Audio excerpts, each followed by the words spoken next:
चुके हो। ऑनेस्टली ये मेरा चौथी बार आइल्स क्लियर होया। 3 बारी मैं पहला आइल्स टेस्ट दे चुका जिस मेरे ओवरऑल 5.5 आए। लास्ट मेरा रीडिंग दा स्कोर सीगा 4.5 और I think 4।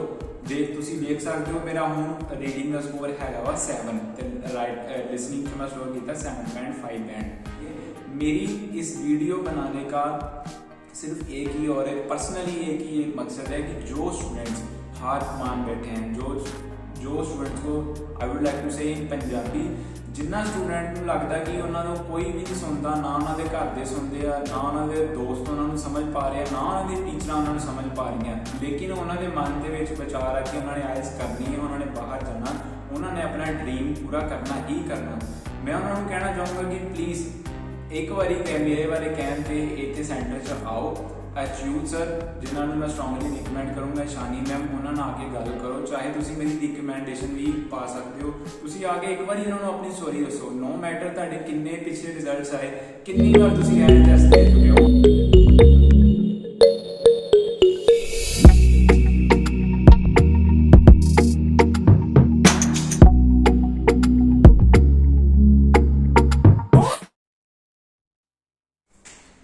My name is Karan Kalia and I am from Jandiala.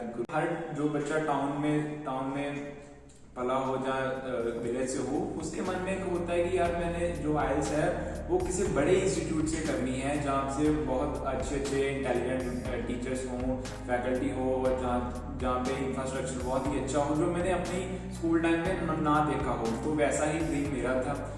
जब मैंने अपनी +2 कंप्लीट की तो मैं अपने फ्रेंड के साथ रंजीत एवेन्यू गया और मैंने वहाँ पे 2-3 आइल्स सेंटर से डेमो ली। मेरे को बड़ा अच्छा लगा, मैं अट्रैक्ट हुआ वहाँ से।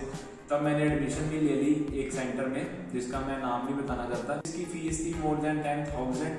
सो it was hard for me to bear उसको फीस को पे करना। मैं पढ़ाई में बिल्कुल ही अच्छा नहीं था, किसी को मेरे पे ट्रस्ट नहीं था कि ये बच्चा आइल्स कर लेगा। हाँ, घर वाले भी मेरे को एक मौका देना चाहते थे कि चलो आजमा के देख लेते हैं, शायद इसकी भी किस्मत खुल जाए। ऐसे सर्कल चलता रहा कि जिंदगी के 3 साल ऐसे वेस्ट कर लिए, from one centre to another centre. More than 10 to 15 centres में मैंने जा के कोचिंग ली, 1 महीना, 2 महीने, 3 महीने। At the end of the time जब मैं लॉकडाउन हुआ और मैंने एक दिन मैं यूट्यूब देख रहा था, जहाँ पे मैंने एक वीडियो देखी। वो वीडियो थी विवेक एस्टेक की, जहाँ पे था जो मैंने वीडियो की वो लाइन पढ़ी जिसपे लिखा था from ABC to isles journey.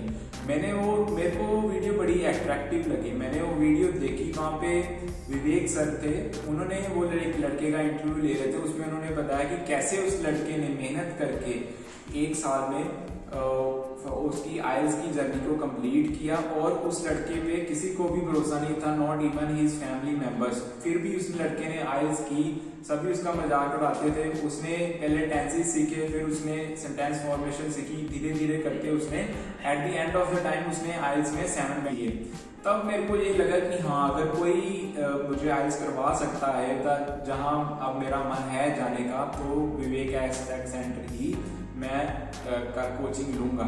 मैंने उस टाइम घर पे बैठा था, लॉकडाउन लगा था, मैंने लेकिन उनको कॉल किया। उन्होंने कहा कि हमारी जो सेंटर है वो तो बंद है, लेकिन आप ऑनलाइन क्लासेस लगा सकते हो। लेकिन जब मैंने अपने घर में बात की इस ऑनलाइन क्लासेस के बारे में, तो सभी मेरे पे हंसने लगे। उनको लगा कि ये बच्चा कभी क्लास में नहीं पढ़ा, इतने सेंटरों में जाके नहीं पढ़ा, चंडीगढ़ जाके भी नहीं इससे आइल्स क्लियर हुई, तो ये क्या घर पे बैठ के क्या कर लेगा। तब मेरे पास इतने पैसे भी नहीं थे। I lost my job due to कोविड-19। लेकिन जैसे भी करके मैंने वहाँ पे बात की, Ishani ma'am was very helpful for me. मैंने ऐसे करके अपनी ऑनलाइन क्लासेस शुरू कर दी। जैसे मैंने ऑनलाइन क्लासेस शुरू की, आई वॉज शॉक्ड बिकॉज इनका पढ़ाने का तरीका जो था वो it was totally different from others. ये डेली न्यूज़पेपर पढ़ाते थे, स्टोरीज लगाते थे। मेरे को वो सिस्टम बहुत अच्छा लगता था, क्योंकि उससे मेरी ग्रामर चेक होती थी, जहाँ पे कहाँ पे बॉस लगाना है, कहाँ पे वर लगाना है।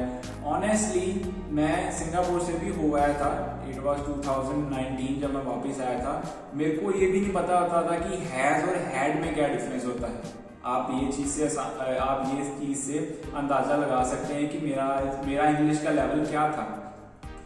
लेकिन मैंने हिम्मत नहीं हारी, क्योंकि मैं जब से आई थिंक 7th-8th क्लास में था, तब से मेरा ड्रीम था कि मैंने कनाडा ही जाना है, और जाना भी अपने दम पे ही है। तो ऐसे करके मैंने धीरे धीरे करके दिन में 3-3 घंटे 4-4 घंटे पहले क्लास लगानी, फिर उसके बाद सेल्फ स्टडी करनी।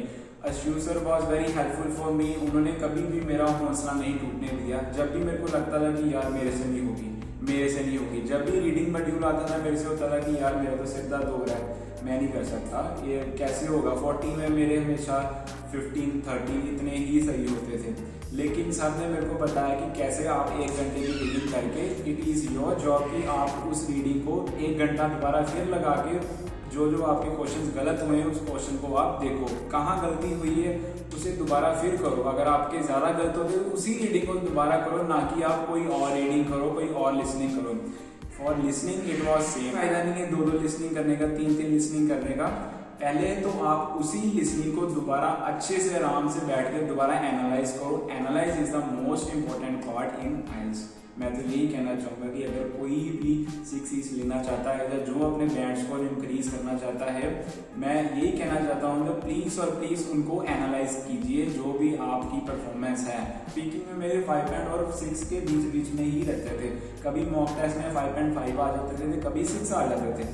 आई वॉज वेरी कन्फ्यूज कि गलती कहाँ हो रही है। मैं अपने पूरे एफर्ट्स दे रहा हूँ, पूरी लगन से पढ़ रहा हूँ, गलती कहाँ हो रही है। तब मेरे को सर ने बताया कि आज से हम एक नई चीज़ शुरू करेंगे। जब भी तुम्हारी स्पीकिंग लेंगे तुम उस स्पीकिंग को बेकायदा रिकॉर्ड करोगे और रिकॉर्ड करके एक वो रिकॉर्डिंग अपने पास रखोगे और मेरे को सेंड करेंगे।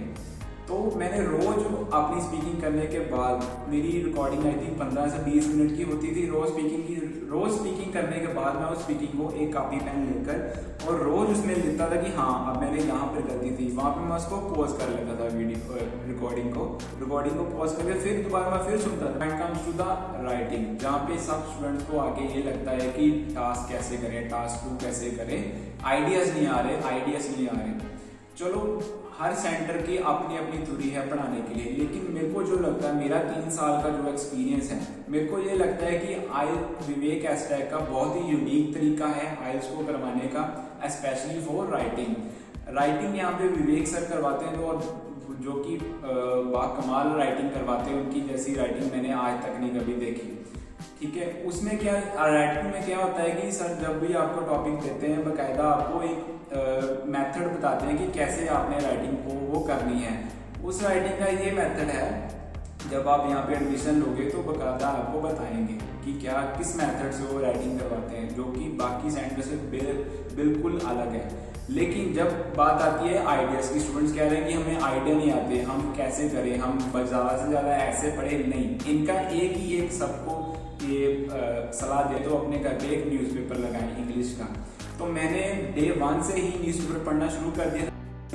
सो इदा करके अपने हौसले ना मैं रोज़ न्यूज़पेपर पढ़ के अपने टीचर्स उन्होंने ते विश्वास रख के, अपने आप पे विश्वास रख के, अशू सर जिन्होंने मैं आज भी थैंक्स करना चाहूँगा, उन्होंने इस जर्नी से मेरा बहुत ज़्यादा साथ दिता। जिन्ना कि मैं मेहनत की थी, उन्होंने मेरे नालों डबल मेहनत की थी इस चीज़ को लैके। सो एंड मैं यो कहना चाहूँगा, जे तुहाडा ड्रीम सच्ची, क्योंकि तुहाडे ड्रीम की वैल्यू सिर्फ तुहानू पता है, तुहाडे पेरेंट्स भी ना, चलो उन्होंने भी ठीक है, उस चीज़ की वैल्यू थोड़ी बहुत पता होगी। मैं यो कहना चाहूँगा हर चीज़ जे तुसी बाहर जाना चाहते हो तो उस चीज़ की मेहनत करने की जरूरत है। तो विवेक एस्टैक तुहाडे पूरी टीम तुहाडे नाल रल के मेहनत करेगी, तो तुहानू कभी भी इदा नहीं लगूगा तुसी इस जर्नी इकल्ले हो। विवेक एस्टैक की पूरी टीम तुहाडा साथ दोगी। सो प्लीज़ जे तुम बाहर जाना चाहते हो तो एक बार इतने विजिट कर सकते हो।